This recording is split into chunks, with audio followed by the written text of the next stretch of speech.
Bismillahirrahmanirrahim. Assalamualaikum warahmatullahi wabarakatuh.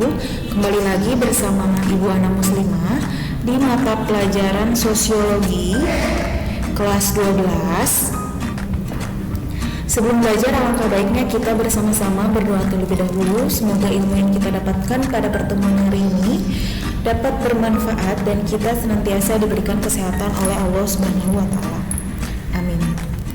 Nah, Sosiologi kelas 12 bab 1 ini membahas mengenai perubahan sosial dalam kehidupan masyarakat, di mana kompetensi dasar yang harus kalian penuhi dalam bab 1 ini yaitu dapat memahami berbagai jenis dan faktor-faktor perubahan sosial serta akibat yang ditimbulkan dalam kehidupan masyarakat. Selanjutnya, menalar berdasarkan pemahaman dari pengamatan dan diskusi tentang perubahan sosial dan akibat yang ditimbulkan dari perubahan sosial. Nah, sebelum ke materi, Ibu di sini telah mencantumkan gambaran mengenai peta konsep yang akan dibahas dalam pertemuan bab 1 perubahan sosial dalam kehidupan masyarakat. Ya, ini di sini akan membahas mengenai definisi dan teori-teori perubahan sosial, jenis-jenis perubahan sosial, faktor-faktor perubahan sosial, hingga pada akibat perubahan sosial. Nah, mungkin pada pertemuan pertama Ibu akan membahas definisi dan teori perubahan sosial saja. Sebelum masuk ke pengertian perubahan sosial, Ibu minta kalian untuk memperhatikan gambar di bawah ini. Nah, di sini ada seorang siswa yang menggunakan gadget sebagai pembelajaran. Nah, perubahan yang terjadi di masyarakat dipengaruhi oleh beberapa hal, baik sifatnya positif maupun negatif. Misalnya penggunaan telepon genggam seperti gambar di bawah ini. Maksudnya di samping ini ya. Nah, penggunaan telepon genggam digunakan dengan baik atau dampak positif karena dapat digunakan sebagai sumber belajar. Nah, tetapi penggunaan telepon genggam juga dapat berdampak negatif jika disalahgunakan oleh orang. Contohnya penipuan melalui media online sering kita temui ya, kayak online shop yang bodong, kayak misalnya mereka jualan tapi kita udah transfer malah nggak dikirim barangnya. Nah, itu penggunaan gadget dalam sifatnya negatif. Mungkin kalian sebagai siswa-siswi SMA Nusantara dapat lebih bijak lagi dalam penggunaan telepon genggam. Untuk hal-hal yang negatifnya, kalian bisa filter atau jangan sampai lah ya. Selanjutnya, nah di sini ada definisi perubahan sosial menurut pendapat para ahli. Ibu di sini hanya menyebutkan 3 saja. Yang pertama menurut Gilin dan Gilin 1957. Nah, di mana mereka menyebutkan perubahan sosial dianggap sebagai suatu variasi dari cara-cara hidup yang telah diterima, baik karena perubahan kondisi geografis, komposisi penduduk, kebudayaan material, ideologi, maupun karena adanya difusi atau penemuan baru dalam masyarakat. Nah, selanjutnya definisi perubahan sosial ada dari Samuel Klein. Nah, menurut Samuel ini perubahan sebagai modifikasi yang terjadi dalam pola kehidupan manusia. Dan yang terakhir menurut More 1998. More menyebutkan bahwa perubahan sosial sebagai perubahan yang penting dari struktur sosial, yaitu pola-pola perilaku dan interaksi sosial yang terjadi dalam masyarakat. Nah, bisa disimpulkan ya, perubahan sosial ini adalah suatu proses di mana terjadi perubahan struktur dan fungsi suatu sistem sosial.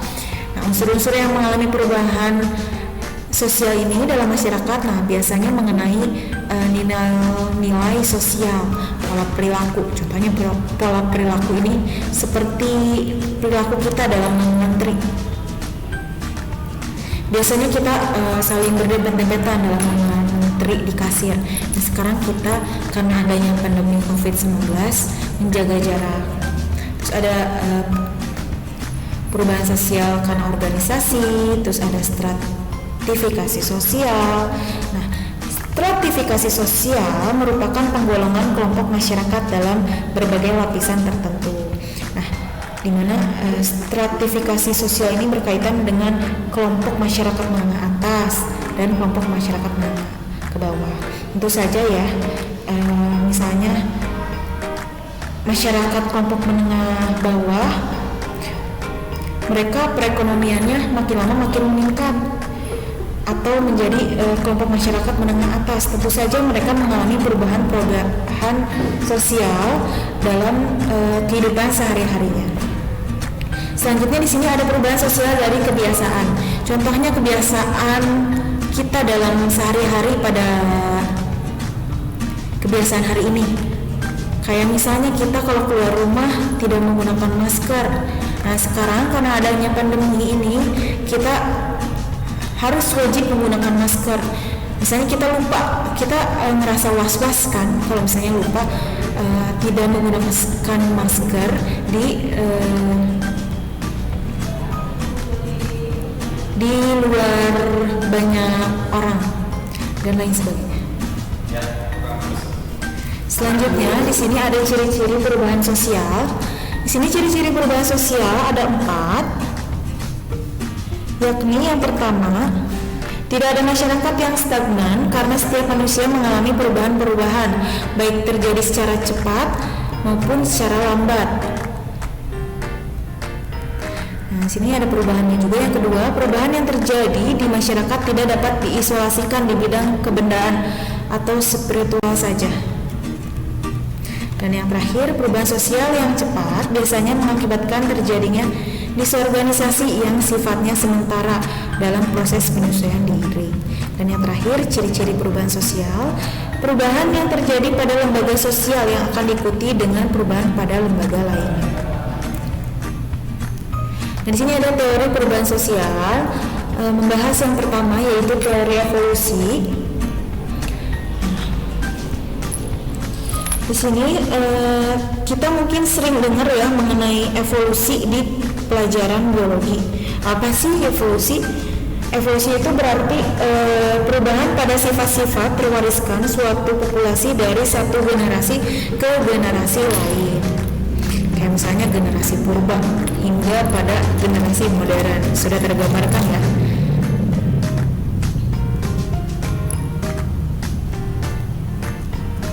Nah, menurut teori ini, perubahan sosial terjadi karena perubahan pada cara pengorganisasian masyarakat, sistem kerja, pola pemikiran, dan perkembangan sosial. Nah, perubahan sosial dalam teori evolusi jarang menimbulkan konflik karena dalam teori evolusi ini, perubahan sosialnya berlangsung secara lambat dan cenderung tidak disadari. Nah, di sini ada menurut Suharjono Soekarto mengenai teori evolusi. Nah, ada teori evolusi unilinear. Nah, teori ini menyatakan bahwa manusia dan masyarakat mengalami perkembangan yang sesuai dengan tahap-tahap tertentu. Nah, di mana perubahan ini merupakan membuat masyarakat berkembang dari yang sederhana menjadi tahapan yang lebih kompleks atau yang lebih rumit. Selanjutnya ada teori evolusi universal. Nah, teori ini menyatakan bahwa perkembangan masyarakat tidak perlu melalui tahapan tertentu yang tetap karena menurut teori ini kebudayaan manusia telah mengikuti satu garis evolusi tertentu. Dan yang terakhir, teori evolusi menurut Suharjono Soekarto yaitu teori evolusi multilinear. Nah, teori ini menyatakan bahwa perubahan sosial dapat terjadi dalam berbagai cara, tetapi cara tersebut akan mengarah ke arah yang sama, yaitu membentuk masyarakat yang lebih baik. Jadi intinya menurut Suharjono Soekarto ini, dengan adanya perubahan sosial ini lebih ke yang lebih baik, lebih positif.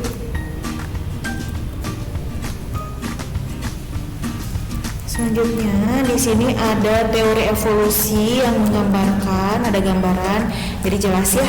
Perubahan sosial menurut pola linear, masyarakat berkembang dari semulanya primitif, tradisional, modern. lebih ke apa cenderung yang positif. Contohnya nih teori evolusi, kayak misalnya dalam perdagangan awalnya primitif, sistem barter, langsung ke modern, online shop, dan lain sebagainya sih. Nanti ibu akan memberikan tugas mengenai gimana sih sistem perubahan teori evolusi. Kalian harus meneliti lebih lanjut.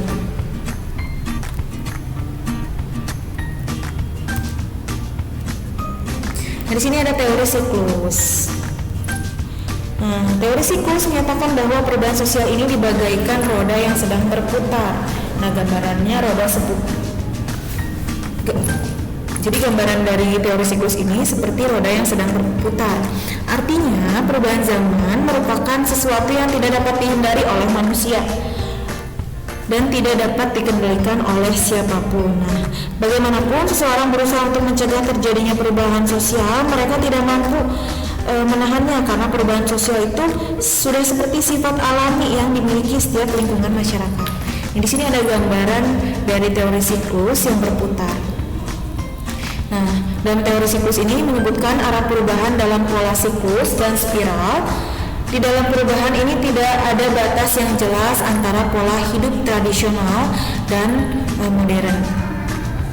Mungkin cukup sekian materi yang Ibu berikan. Terima kasih.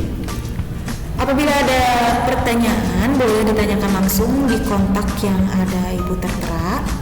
Terima kasih. Wassalamualaikum warahmatullahi wabarakatuh. Sampai ketemu di pertemuan selanjutnya.